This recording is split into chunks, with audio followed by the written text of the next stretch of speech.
Olá, queridos, tudo bem? Com vocês, professor Rodrigo Teles, e sejam bem-vindos a uma série de vídeos para o YouTube da Faculdade Legale da pós-graduação de Direito Previdenciário do Legale para falar sobre benefícios de prestação continuada da assistência social e falar sobre essa atividade para advogados da pós-previdenciário. Seja você um aluno da nossa pós-graduação, seja você uma pessoa que passa por esse canal, sejam bem-vindos. A Faculdade Legale está preocupado com a sua formação, a Faculdade Legale está preocupado com o seu desenvolvimento e para isso eles me convidaram para fazer uma série de 12 vídeos e esse é o primeiro deles. Vamos fazer uma jornada incrível. No primeiro slide de vocês, sejam bem-vindos para a evolução do conceito de deficiência. Vejam esse slide.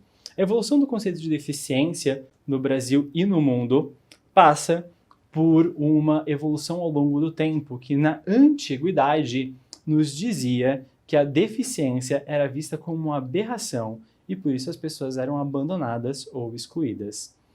E na Idade Média, a deficiência começou a ser vista como um castigo divino. Na Idade Moderna, mais recentemente, a deficiência começou a ser vista através da ótica de um movimento de inclusão de pessoas com deficiência e a construção e o desenvolvimento de aparatos de apoios, como o surgimento do braille, cadeira de rodas e nesse caso também, das guias para pessoas com deficiência, para caminhada, dentre outras condições. E agora, na idade contemporânea, mais recentemente, o processo de integração e inclusão da pessoa com deficiência e a conquista de direitos dessas pessoas em relação a várias composições. Bom, retornem comigo aqui e eu gostaria de fazer um convite para vocês. Nesse caso, nós vamos, nessa jornada de 12 vídeos, fazer a construção desse conhecimento. Meu nome é Rodrigo Teles e a partir daqui, mostrando para vocês esse primeiro slide, eu, professor de vocês, professor da pós-graduação e coordenador na pós-graduação de Direito Previdenciário da matéria de benefícios de prestação continuada da Lei Orgânica da Assistência Social para Direito Previdenciário e Direito Assistencial, quero dizer para vocês que vai ser uma honra muito grande fazer essa jornada com vocês. Minha primeira observação com vocês é, eu só vou fazer a minha apresentação no final desse vídeo. Nós vamos agora, no começo, falar desses temas, tudo bem? Retornem para o material de vocês e nós vamos falar um pouquinho, então, sobre a evolução da percepção sobre a deficiência. E a deficiência era vista no passado como uma desvantagem biológica e uma tragédia pessoal. Então, se uma pessoa tinha uma condição de deficiência, isso estava ligado a uma desvantagem de natureza biológica, A gente poderia ligar ali a uma ideia de uma questão diária, uma condição aleatória, e havia uma desvantagem biológica ali, por uma condição de deficiência, por exemplo, que a pessoa nasceu, ou eventualmente, talvez, uma condição de risco até de surgimento de ocorrência no futuro, e uma tragédia pessoal. E depois passou a ser, vejam no material de vocês, um problema social e político. E essa definição, que é utilizada atualmente, nos diz que a deficiência é um resultado, como resultado da associação de impedimentos de longo prazo com barreiras enfrentadas pelo indivíduo que geram prejuízo na sua participação social, ou seja, a deficiência está ligada à vivência da pessoa com a sociedade num impedimento de natureza de longo prazo, para fins de benefícios de prestação continuada, que observa as barreiras enfrentadas. E, nesse sentido, vejam essa última linha. É muito importante lembrar que a deficiência é um conceito em constante evolução. A deficiência é um conceito que vai falar para nós que nós estamos evoluindo junto com a deficiência. E, para tanto, nós precisamos observar que nós estamos evoluindo junto com a forma como nós falamos de deficiência. E é por isso que o slide que vocês acabaram de ver diz sobre a troca da forma como nós falamos sobre pessoas e com pessoas com deficiência. Vejam que no passado, o nosso slide dizia para nós, e como ele está marcando em vermelho, pessoa que era portador ou portadora de deficiência. E hoje nós falamos pessoa com deficiência.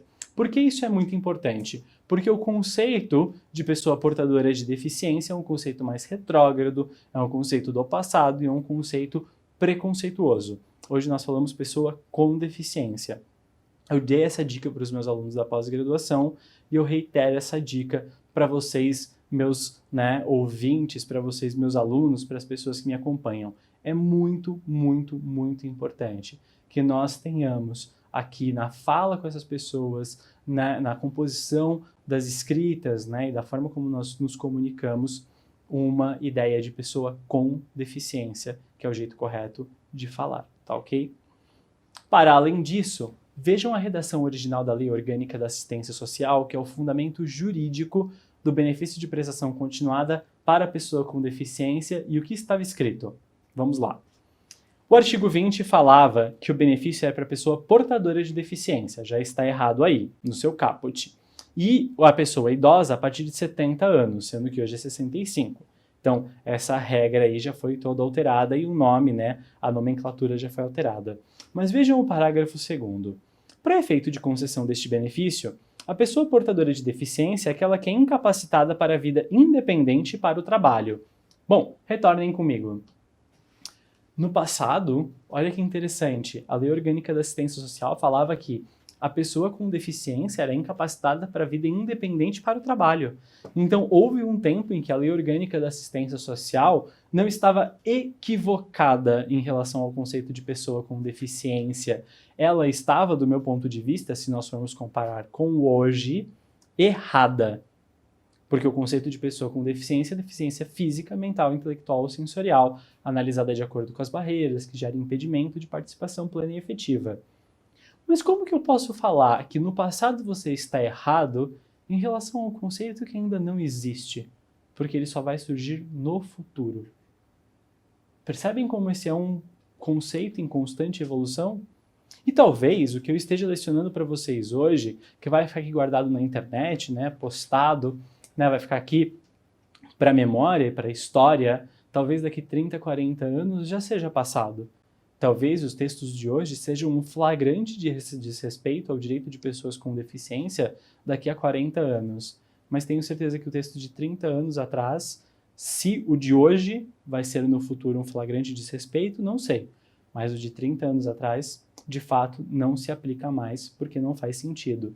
E nesse sentido, a nossa legislação evoluiu e ela evoluiu, né, depois de 1993, para um decreto de 1999, que eu passo a mostrar para vocês agora no material de vocês, conforme a leitura anotada. O decreto 3298 de 1999 fala que é considerada a pessoa portadora de deficiência, errado, a que se enquadra nas seguintes categorias. Deficiência física, que é uma alteração completa ou parcial de um ou mais segmentos do corpo, né, acarretando um comprometimento de função física. E aí ele fala sobre paraplegia, paraparesia, monoplegia, monoparesia, tetraplegia, né, pessoas, por exemplo, tetraplégicas, triplegia, triparesia. Vai falar sobre ostomia, amputação, né, que é a retirada de uma parte do corpo, ausência de membro, paralisia cerebral, nanismo, membros com deformidades congênitas ou adquiridas, dentre outras condições. E ele vai falar no final, exceto estéticas e as que não produzam dificuldades para o desempenho de funções. Cuidado, não é porque uma pessoa, né, não tem uma dificuldade no desempenho de uma função que ela não necessariamente tem uma deficiência, então esse conceito não faz sentido aqui nesta uma parte. Mas vejam que a gente já evoluiu bastante. Além disso, fala que deficiência auditiva é uma perda bilateral, de forma parcial ou total. Isso é uma coisa que eu gosto bastante, porque a deficiência auditiva já começou a ser observada como uma perda parcial ou total, não só como uma perda total. E começa a me indicar quais são as quantidades, né, de 41 decibéis que vão ser auferidas por audiogramas em frequências específicas de hertz que estão aqui anotados no inciso 2. O inciso 3 vai falar que a deficiência visual é uma cegueira, na qual a acuidade visual é igual ou menor que 0,05 no melhor olho com a melhor correção óptica, ou seja, né, com o melhor tratamento, ou com o melhor óculos, ou com a melhor lente, dentre outras condições. A baixa visão, que significa acuidade visual entre 0,3 e 0,05. Qual que é a diferença entre cegueira e baixa visão? Não sei se vocês já viram que pessoas, enquanto vocês olham esse texto aqui e me ouvem, vou fazer esse comentário com vocês. Algumas pessoas usam bengala branca e outras pessoas usam bengala verde. A bengala branca são das pessoas com cegueira, a bengala verde são das pessoas com baixa visão, por exemplo. E os casos nos quais a somatória de campo visual, né, que é o campo que eu consigo ver, é menor que 60 graus, ou ocorrência naturalmente simultânea. Para além disso, eu vou fazer uma observação com vocês. Se vocês são os meus alunos da pós-graduação, vocês aprenderam sobre deficiência mental e deficiência intelectual, que são conceitos totalmente apartados e que não se confundem de forma alguma. Deficiência mental está separada de deficiência intelectual. Digo, se deficiência mental e deficiência intelectual fossem a mesma coisa, elas teriam o mesmo nome. Se elas já têm nomes diferentes, elas já são coisas diferentes.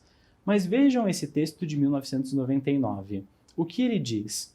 Que a deficiência mental é um funcionamento intelectual significativamente inferior à média, com manifestação antes dos 18 anos e limitações associadas a 2 ou mais áreas de habilidades adaptativas, tais como comunicação, cuidado pessoal, habilidades sociais, utilização de recursos da comunidade, saúde e segurança, habilidades acadêmicas, lazer e trabalho. E deficiência múltipla são associações de 2 ou mais deficiências. Mas o que me chama a atenção? Que a deficiência mental é um funcionamento intelectual significativamente inferior à média, manifestado antes dos 18 anos, que tem que estar associado a 2 ou mais áreas ligadas aos temas aqui embaixo anotados. Voltem comigo. Vocês, meus alunos da pós-graduação, né? Enfim, que viram e que aprenderam comigo, ou meus alunos dos meus cursos de BPC LOAS, enfim, que seja, que aprenderam comigo a diferença de deficiência mental e deficiência intelectual. Lembram que a deficiência intelectual tem, naquele caso, aqueles requisitos, por exemplo, antes dos 18 anos, e tem a apresentação, por exemplo, somente, né, de uma condição já prejudicial e permite, nesse caso, o reconhecimento da condição de deficiência? Não precisam de 2 ou mais condições. E deficiência intelectual é que surge antes dos 18 anos. Só que o texto começa com deficiência mental, falando de funcionamento intelectual antes dos 18 anos. Esse texto, para nós, não serve. Tudo bem? Por quê? Porque o conceito de pessoa com deficiência, a ideia de pessoa com deficiência, evoluiu. E aqui nós saímos de 1999 e vamos para 2007, na Convenção de Nova York dos Direitos das Pessoas com Deficiência, que vai nos falar que, em 30 de março de 2007, né, os países signatários da ONU se reúnem para finalmente entender o que é o conceito de pessoa com deficiência. E hoje, no Brasil, 168 países, mais de 168 países, são signatários e aplicam a convenção. Gostaria de mostrar para vocês alguns dados da OMS, da Organização Mundial da Saúde, e esses dados que estão no material de vocês, vejam só, vão falar para nós que os dados estão aqui em inglês, mas eu passo a mostrar para vocês, inclusive a fonte está aqui embaixo. A estatística é que 1 em cada 7 pessoas no mundo tem deficiência, ou seja, 1 milhão de pessoas vivem com algum tipo de incapacidade que se manifesta aí, né, como uma deficiência. E para além disso, 80% dessas pessoas estão em países em desenvolvimento, sendo que 150 milhões desse 1 bilhão de pessoas são crianças que estão com menos de 18 anos, podendo inclusive estar enquadradas como pessoas com deficiência intelectual. Ainda no material de vocês, observem esse decreto 6.949 de 2009, que tem efeito constitucional, que promulgou a Convenção Internacional dos Direitos das Pessoas com Deficiência no Brasil, sob o rito, né, de 2 votações com 3/5 em cada casa do Congresso, trazendo para nós a composição que o Decreto do Direito das Pessoas com Deficiência no Brasil se equipara para níveis constitucionais, né, para fins, enfim, de hierarquia constitucional na proteção dos direitos dessas pessoas. E nesse sentido, isso é muito importante para nós, por quê? Porque esse direito ao reconhecimento hoje dessas 4 condições de deficiência, para nós nos lembra que nós não podemos mais usar aquele conceito do decreto de 99. Ah, mas professor, o decreto de 99 está errado então. Calma. Tudo ao seu tempo. E naquele tempo aquilo fazia sentido. Em 2007 isso não faz mais sentido. Em 2009 isso é constitucionalizado no Brasil. E aqui nós estamos então no ano de 2011, no material de vocês, e vejam o que aconteceu no Brasil. Eu sempre digo que o Brasil é um país que você precisa estar atento, porque ele vai te surpreender. E quando você menos esperar, o Brasil vai te surpreender, eu diria, dobrando a meta. Porque ele vai chegar na meta e vai dobrar a meta. Em 6 de julho de 2011, né, então 2009 a 2011, passaram-se 2 anos, a legislação da Lei Orgânica da Assistência Social foi adequada para poder puxar o conceito dos 4 tipos de deficiência do decreto que vocês acabaram de ver, que fala de deficiência física, mental, intelectual e sensorial. E, em 6 de julho, a legislação falou que nós só cobríamos deficiência física, intelectual e sensorial, que nós não cobríamos deficiência mental. Sendo assim, em 31 de agosto de 2011, houve a necessidade de uma nova legislação para incluir a deficiência mental, porque o legislador ou não fez ou esqueceu. Vamos presumir que esqueceu. É melhor assim. Bom, em 2011, no dia 31 de agosto, os 4 tipos de deficiência estavam na Lei Orgânica da Assistência Social. Esse texto foi reconfirmado em 2015 com o Estatuto da Pessoa com Deficiência, que, conforme vocês podem ver no material de vocês agora, diz o seguinte. Então, a Lei 13.146 de 2015, que é o Estatuto do PCD, vai falar para mim. É parágrafo 2º do artigo 20 da LOAS, que é o texto vigente de 2015 em diante. Prefeito de concessão do benefício de prestação continuada considera-se pessoa com deficiência, aquela que tem deficiência física, mental, intelectual ou sensorial.